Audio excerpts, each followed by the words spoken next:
안녕하세요. 드림에이징 닥터 임영빈입니다. 우한폐렴을 대항하기 꼭 필요한 것을 알려드리겠습니다. 수많은 뉴스 속보와 여러 유튜브 영상들에서 우한폐렴에 대한 공포심만 키우고 있고 바이러스와 싸우는데 꼭 필요한 이 한 가지를 빼먹어서 꼭 여러분들께 알려드려야겠다 싶어 이 영상을 제작하였습니다. 우한폐렴에 대항하는 가장 좋은 이 방법을 말씀드리기 전에 일단 이해하고 넘어가셔야 될 것이 있습니다. 우한폐렴은 지난 2003년 사르스와 2014년 메르스 사태와 같은 코로나 바이러스라는 같은 바이러스 패밀리라는 것이죠. 이런 코로나 바이러스들은 원래 일반 감기를 일으키는 흔한 바이러스 중에 하나예요. 그리고 우리 몸은 이런 감기 바이러스를 대항하는 방법을 가지고 있죠.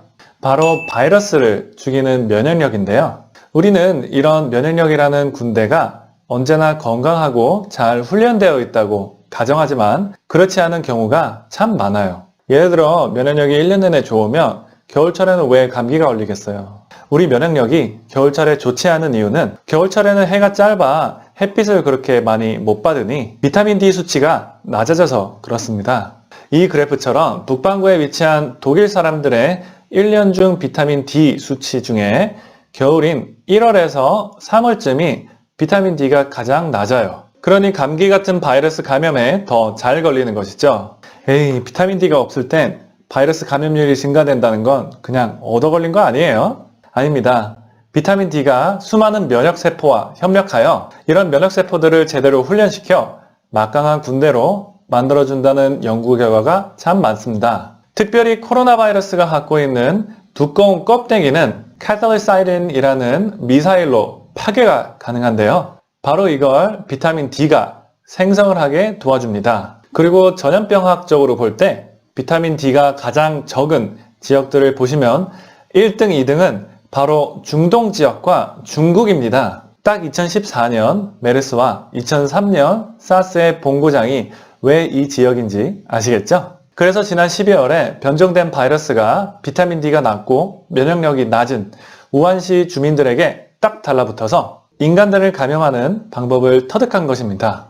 그러니 우한폐렴을 대항하기 꼭 필요한 것은 비타민 D입니다. 물론 햇빛으로 만드는 것이 가장 좋지만 겨울철이라 해가 짧고 피부암도 생기면 안 되니 비타민 D를 보조제로 복용하시면 되겠습니다. 하루에 5,000유닛씩 꼭 복용하기를 권장합니다. 비타민 D가 만병통치약이라는 말은 아니지만 우리의 면역력을 최고치로 끌어올리자라는 주장입니다. 독감 바이러스에는 타미플루가 있고 에이즈 바이러스에는 에이즈약이 있지만 이런 신종 코로나 바이러스에는 비타민 D로 면역력을 키워 대항하는 것이 더욱 정확한 약이 출시되기 전까진 지금으로선 최선의 선택입니다. 물론 비누로 20초 이상 손을 잘 씻고 코나 입 만지지 말고 마스크 착용하시고 되도록이면 아픈 사람이 많은 공공장소는 피하는 것이 기본인 거 아시죠? 우한폐렴과 같은 전 세계 건강을 위협하는 질병일수록 단합하여 맞서 싸워야 한다고 생각합니다. 만약 이 영상이 도움이 되셨다면 지인분들께 공유하셔서 우한폐렴 예방운동에 참여하세요. 그럼 더 재밌고 유익한 영상으로 찾아뵙겠습니다. 감사합니다.